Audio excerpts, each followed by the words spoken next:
Belgrano este año cumple 250 años de haber nacido el 3 de junio de 1770 y 200 que piantó a la Pampa de Arriba como consecuencia de que murió políticamente ignorado y por lo tanto en la pobreza.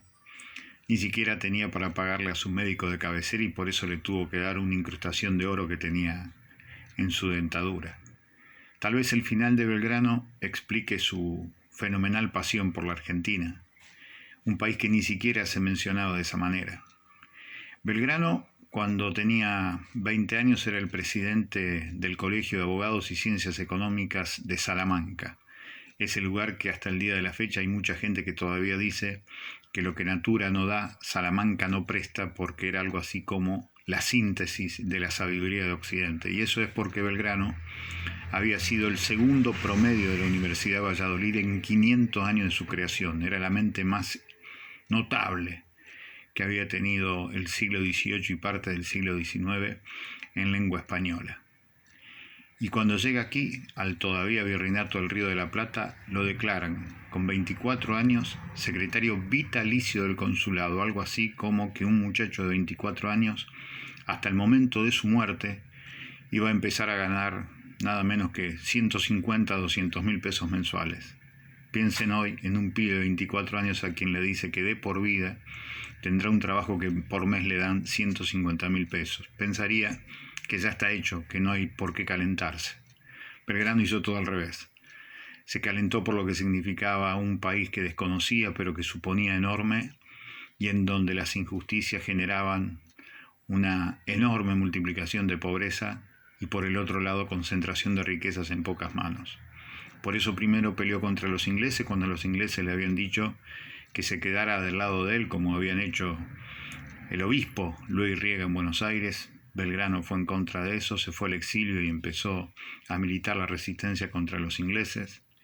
Fue el hombre que le puso un cuchillo en el cuello a Cisnero para que renunciara a su cargo de virrey y fue el ideólogo de la revolución, del plan político de la revolución, lo que se llamó el plan de operaciones junto a Mariano Moreno, en donde decía claramente que el objetivo de la revolución y de la política era la felicidad del pueblo, y que para lograrlo había que concretar la igualdad. Para eso había que descontentar a las riquezas acumuladas que en pocas manos se constituyen en agua estancada que pudren los demás sectores de la vida social.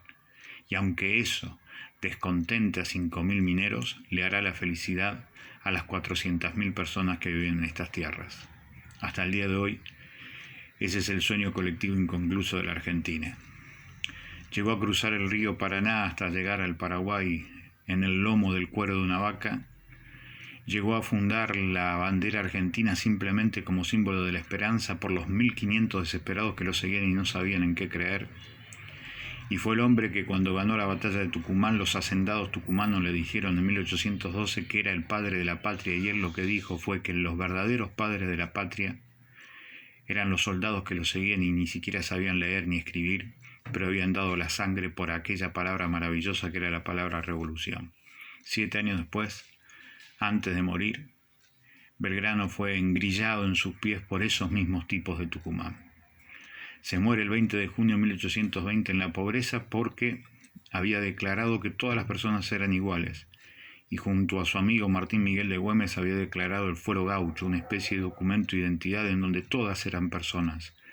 También los esclavos eran personas libres y tenían derecho a tener propiedad, trabajo y dignidad. De Belgrano se conoce muy poco, como por ejemplo el Estatuto de los Pueblos Misioneros del 28 de diciembre de 1810, una verdadera constitución social en donde decía que el Estado garantizaba el trabajo para los mayores de 18 años y la educación para los menores de 18 años, que iba a repartir las tierras por iguales y darle por iguales, de acuerdo a sus necesidades, las herramientas para trabajar la tierra. Y en el punto 30 de ese estatuto, que hoy se desconoce en la Argentina, decía que había que cuidar los árboles para que las generaciones futuras tuvieran un buen lugar para vivir. Murió en la pobreza porque se enfrentó a los poderosos que habían reemplazado a los españoles en la gerencia de los negocios. Entonces no podían permitir que un revolucionario en serio como Belgrano hiciera flamear la bandera de la igualdad en la vida cotidiana de los argentinos. Por eso un 20 de junio de 1820, dentro de poco se van a cumplir 200 años, Manuel Belgrano se murió no por enarbolar un pedazo de paño celeste y blanco, sino por intentar embanderar a la Argentina en su vida cotidiana de la noble igualdad, esa que hoy pierde por goleada, por la misma goleada que perdió Belgrano y murió en la pobreza 200 años atrás.